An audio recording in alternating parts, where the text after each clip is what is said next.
Welcome mga ka-altos sa isa na naman edition ng Life of... Ngayon ang kwento natin ay tungkol sa doctor ng hip-hop na si Dr.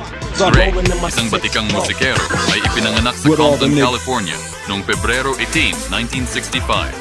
Sa murang edad, siya ay nahulog sa mundo ng musika, nagsimula bilang isang DJ sa mga lokal na nightclub.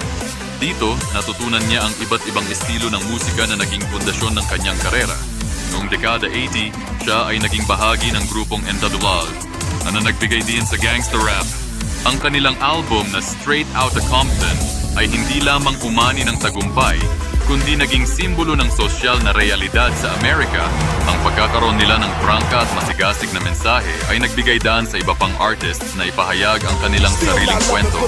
Matapos ang kanyang tagumpay sa NWA, nag-pursue siya ng solo career at inilabas ang kanyang debut album na The Chronic noong 1992. Ang